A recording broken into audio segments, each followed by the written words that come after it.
suis Aurélie. Bienvenue sur le podcast Fais tes valises, le podcast qui laisse la parole aux voyageurs comme vous et moi. Que vous soyez voyageur aguerri ou novice, ce podcast est fait pour vous. Après 20 ans dans le salariat, dont 12 ans dans le tourisme, je suis depuis plus d'un an organisatrice de voyage chez Andelite Voyage. Ma passion ? Découvrir le monde. Après plus d'une vingtaine de pays visités, j'ai décidé de faire de cette passion mon job à plein temps. Dans ce podcast, je vous propose des récits de voyageurs ou d'expatriés, des conseils, des anecdotes et des astuces pour vos prochains voyages. Un moment d'évasion dans la bonne humeur et sans chichi. Bonne écoute! Bonjour et bienvenue dans ce nouvel épisode de Fais tes valises. Aujourd'hui, je suis ravie car c'est la première interview voyageur. J'ai proposé à Lucille d'y participer et elle a accepté. Bonjour Lucille et merci d'avoir répondu à l'invitation. Salut Aurélie! Eh bien, je suis ravie de participer à cette première interview. Top. Alors, on va faire un petit retour en arrière. Ça fait 12 ans qu'on se connaît maintenant. On s'est connus au travail quand Pascal et moi, mon chéri, nous sommes arrivés à Nantes. Donc, l'idée, ce serait que tu te présentes un petit peu, tu dises bah, voilà ce que tu fais, si tu es maman, etc. Ok, ça marche. Eh bien, écoute, va pour cette petite présentation. Donc, je suis somatothérapeute, c'est-à-dire que j'accompagne des personnes en psychothérapie. Je suis spécialisée dans l'accompagnement des couples. Je suis à mon compte, voilà. Et je suis divorcée depuis 4 ans et demi. J'ai 3 enfants qui ont 8, 10 et 13 ans, une grande fille et 2 garçons. Euh, voilà ce que je peux dire. Je suis maman solo, comme on dit. Voilà. Ok. Et on peut aussi ajouter que nos deux grandes filles sont super copines aussi. C'est ça qui est chouette. Alors, donc ce dont on va parler aujourd'hui, c'est de ton premier voyage justement en tant que maman solo. Donc, c'était en quelle année, rappelle-moi, C'était 2019? en juillet 2019. 19, voilà. Et c'était au Portugal.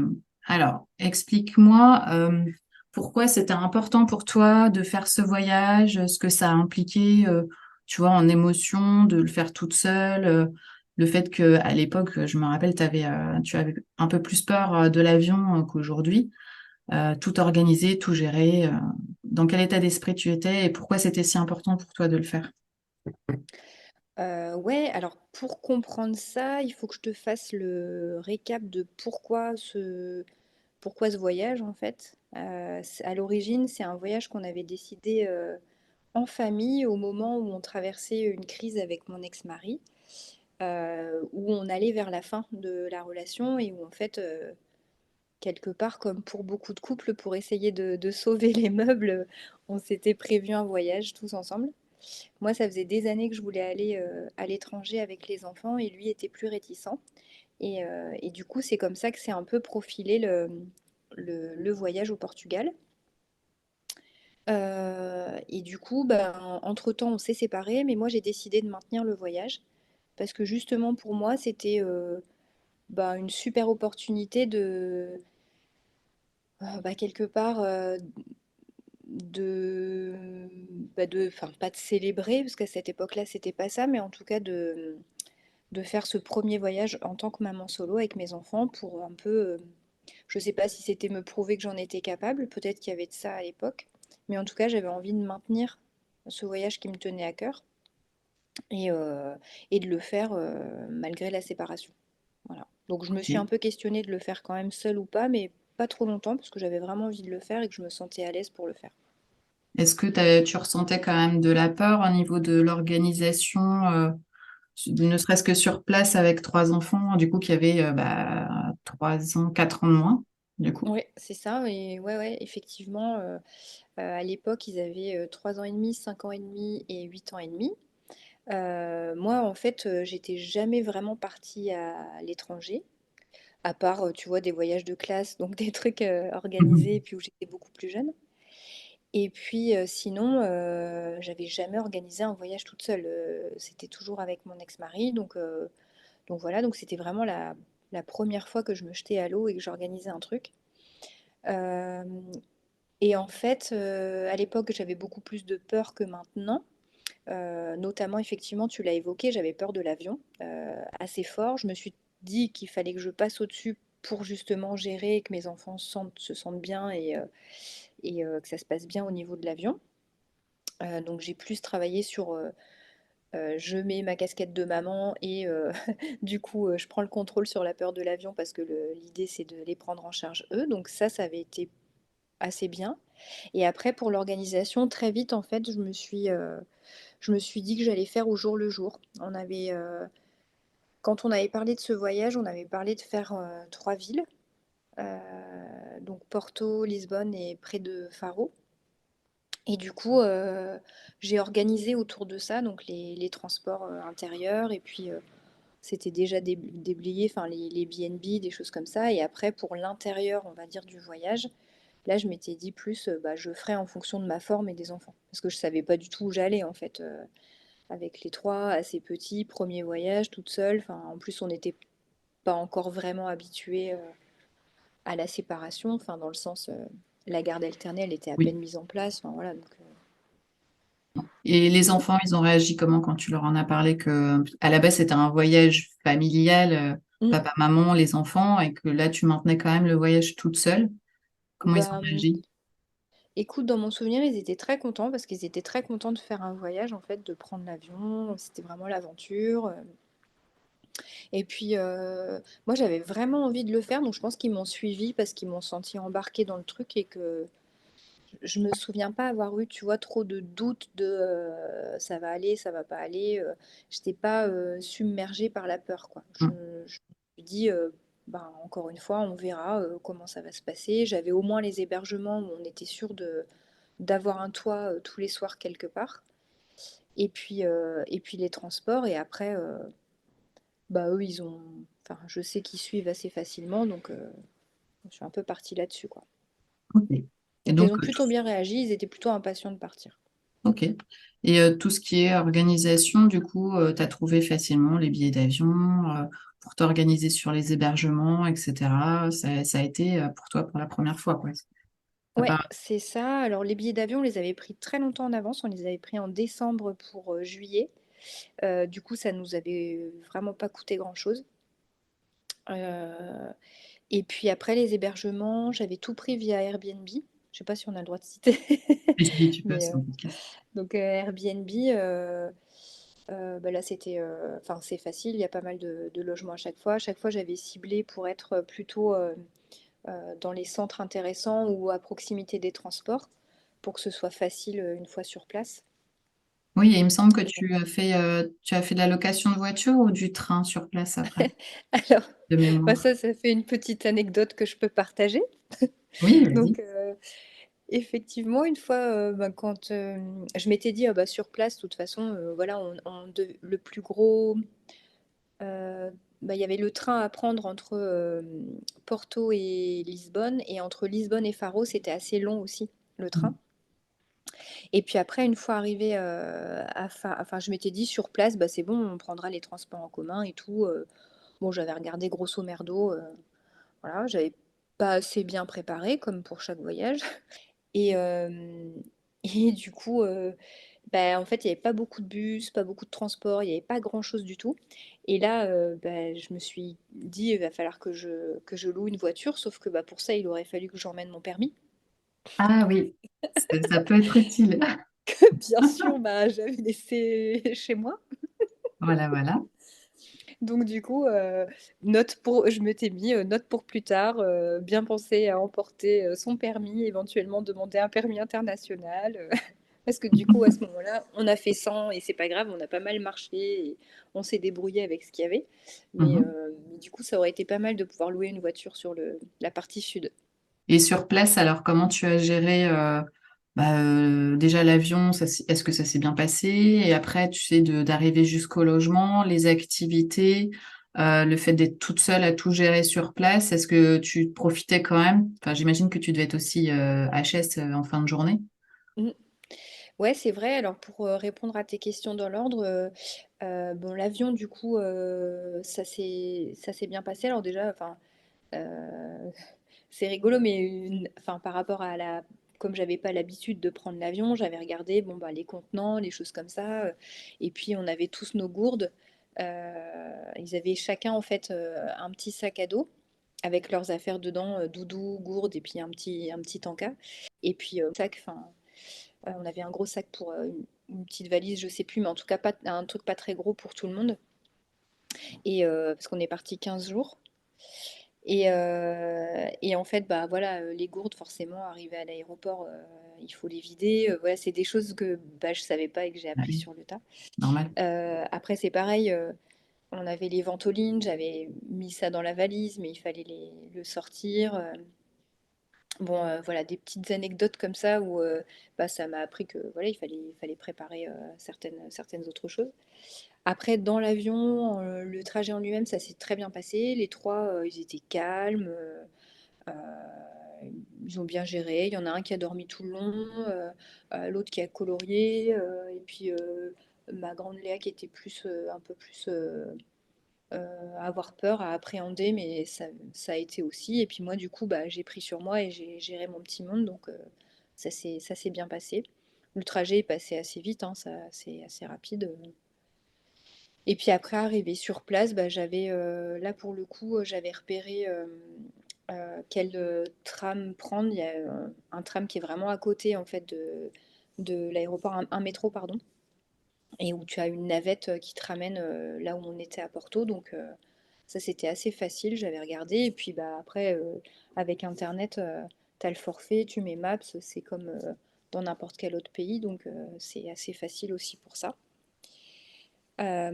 Après, bah, du coup, enfin, moi, j'ai vraiment essayé d'écouter leur fatigue et la mienne pour pouvoir Mhm. gérer, parce que, bah, l'air de rien, on partait le matin, on se laissait un peu dormir quand même, enfin voilà, le temps qu'il voulait. À cet âge-là, il dormait pas beaucoup, de toute façon, enfin, pas tard le matin, pardon.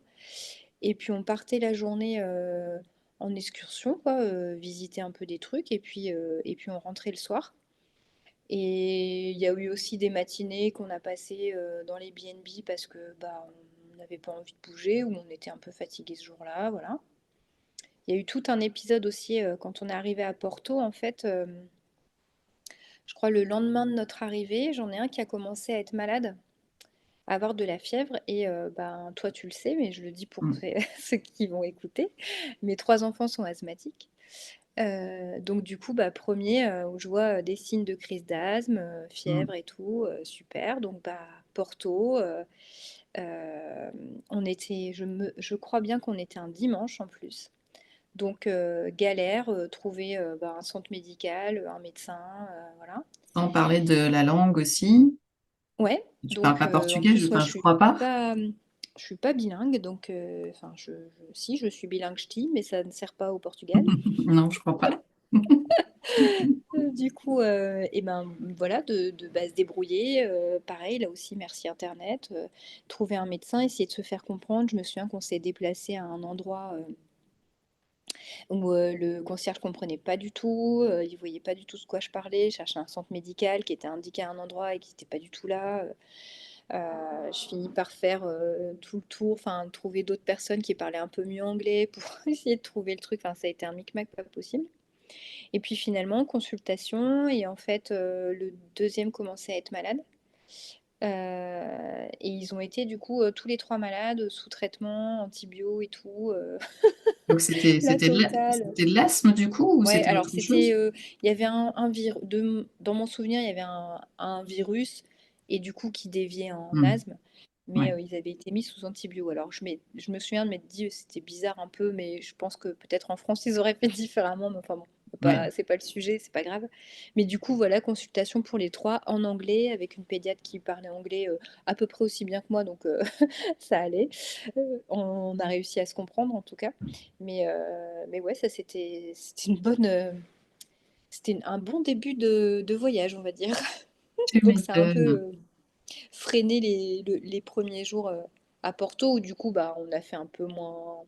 Enfin, on a été plus tranquille puisqu'ils n'étaient pas en super forme. Après, ça a très vite été mieux.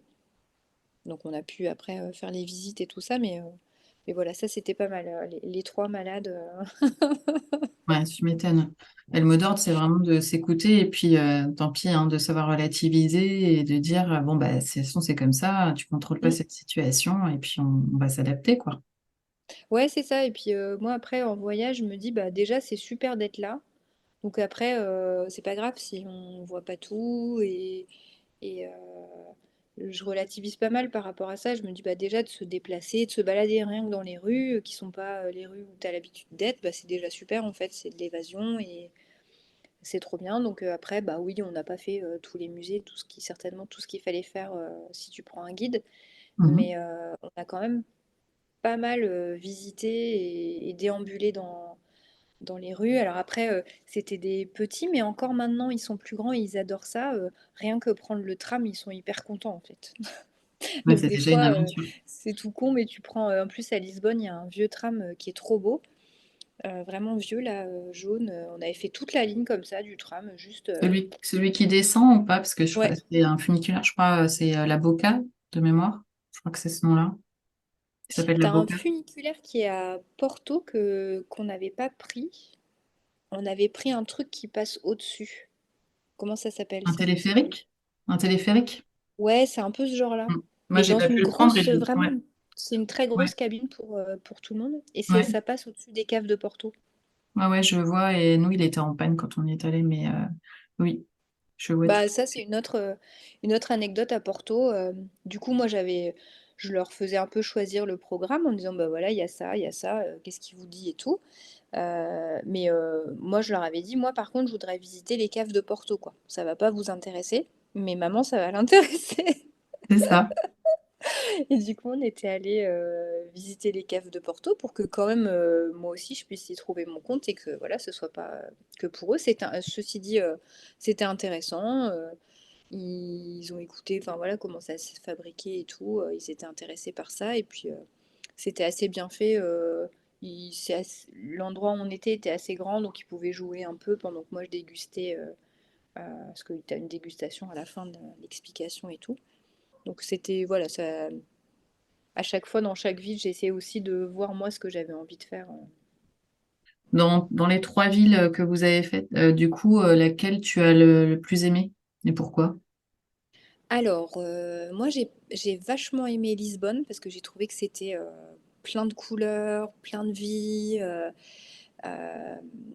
Ça avait l'air plus ouvert, enfin, euh, plus de, ouais, voilà, plus de monde dans les rues, etc. Plus joyeux, quoi. Que Porto, j'ai trouvé que c'était un peu tristoun. Mm.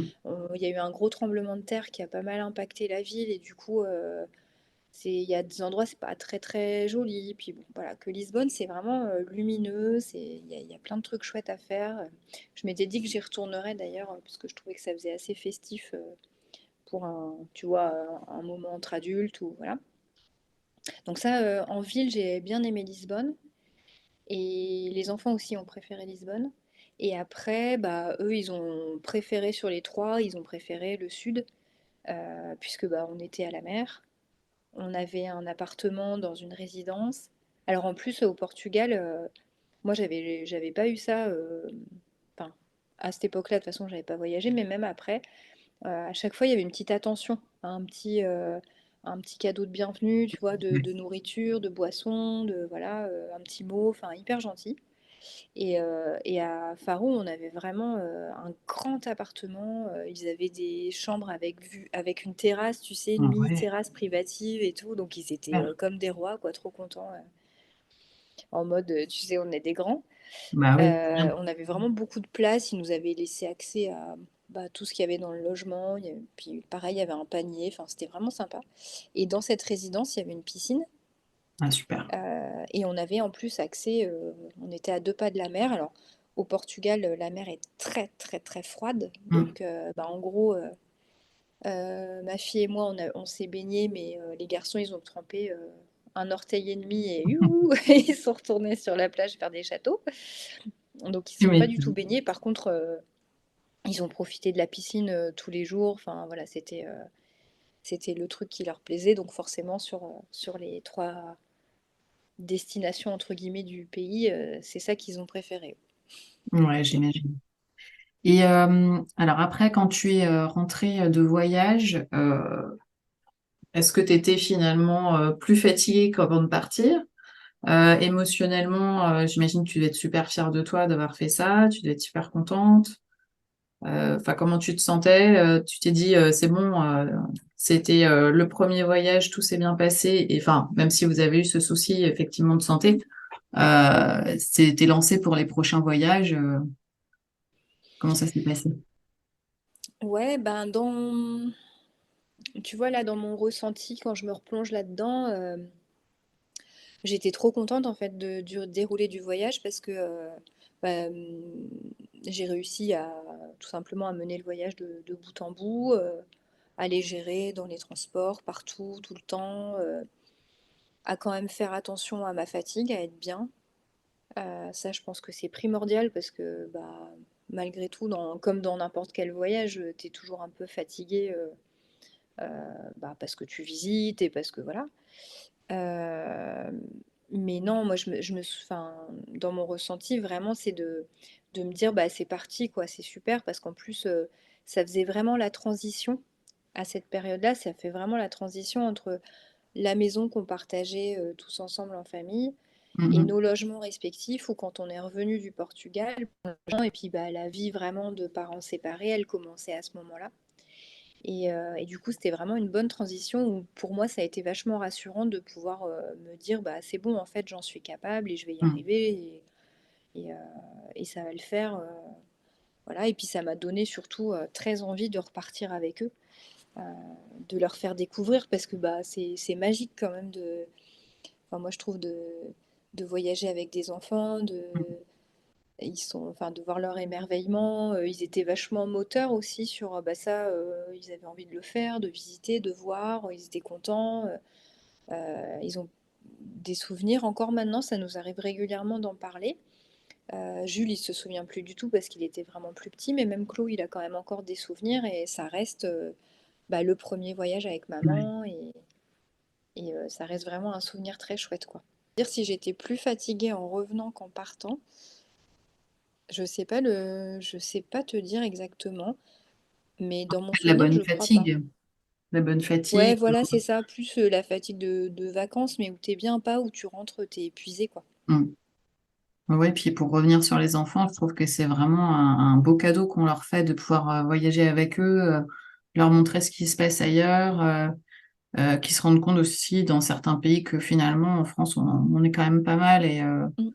on a quand même pas mal de choses par rapport à d'autres enfants dans d'autres pays du monde. Donc moi je trouve que c'est une ouverture d'esprit qui est vraiment top pour eux, quoi. Ouais, carrément. Mm. Carrément. Et puis là, en plus, tu vois, par rapport aux problèmes de santé, bah, le fait d'être en Europe, c'est facile, quoi. Oui, C'est presque la même chose qu'en France. Tu as la carte vitale européenne. Enfin, je trouve mm. que pour des parents qui commencent à voyager en mode solo ou pas, mais je trouve que c'est un bon compromis de partir en Europe parce que quand tu veux tester un peu ce que ça fait de voyager seul, tu Oui. as quand même les repères qui sont similaires à ceux qu'on connaît. Oui, puis il y a le décalage horaire aussi qui est moins important. Ouais.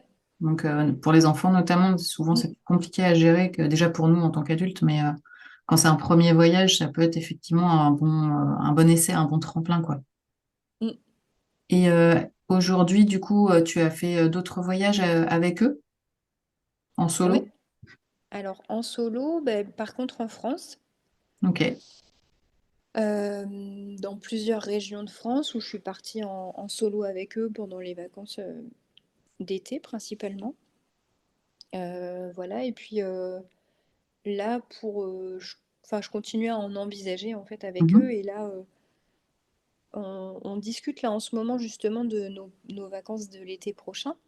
Et là, j'aimerais bien les emmener faire de la randonnée itinérance avec sac.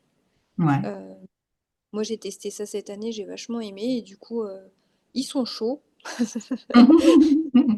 C'est marrant parce qu'ils sont toujours chauds quand je propose des trucs, donc c'est hyper chouette. Du coup, là, ça peut être un format. Alors, c'est pas à l'étranger, mais du coup, c'est un challenge quand même parce que là, l'idée, c'est que chacun ait son Ouais. sac et qu'on dorme à des endroits différents, qu'on marche toute la journée. Enfin, donc, il y a un vrai challenge derrière. Donc, et puis, découverte plus de la nature et tout ça. Parce qu'à chaque fois, on débriefe de nos voyages. Parce que je suis partie aussi en Thaïlande, mais j'étais pas en solo. Donc, enfin, en solo sur une partie, mais pas tout, du coup. Ouais. Voilà. Ça rentre pas par rapport à ta question, mais en tout cas, à chaque fois, on débriefe de ce qu'on a aimé, moins Mhm. aimé, qu'est-ce qu'on va trouver dans le prochain voyage, etc. Et du coup, c'est riche parce qu'on continue à construire nos envies de voyage ensemble. Donc Ouais, c'est c'est cool. chouette. Et une dernière question. Si tu devais donner un conseil, ou plusieurs conseils hein, d'ailleurs, à un parent solo, soit fraîchement solo, soit qui pour l'instant n'a pas osé sauter le pas de voyager avec ses enfants, qu'est-ce que tu lui donnerais comme conseil? Euh, de se ménager, de s'écouter et de pas prévoir trop. Dans le sens, prendre le guide et se dire, il y a 10 trucs à voir, on va faire les 10 trucs, bah en fait, peut-être sortir de cette idée-là et se dire que déjà partir, c'est déjà pas mal. Et après, parce que plus, je trouve en tant que parent, encore plus en tant que parent solo, parce que du coup, à vivre ça tout le temps, plus on est reposé, plus on est bien, plus on est dispo. Et du coup, les enfants, ils suivent en fait. Donc, Ouais. je pense qu'il faut s'écouter dans le sens où il faut aller vers un pays qui vous appelle, qui vous dit et où vous vous sentez à l'aise d'y aller. Limiter les défis, quoi. C'est déjà un challenge d'être solo avec des enfants. Donc, bah, rien que se dire déjà, je vais les emmener voyager, c'est déjà un super Ouais, c'est clair. défi. Donc, c'est pas forcément les emmener au bout du monde qui va.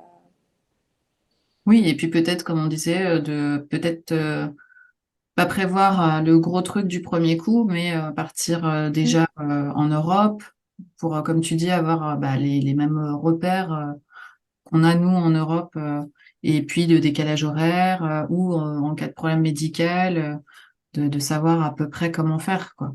mm.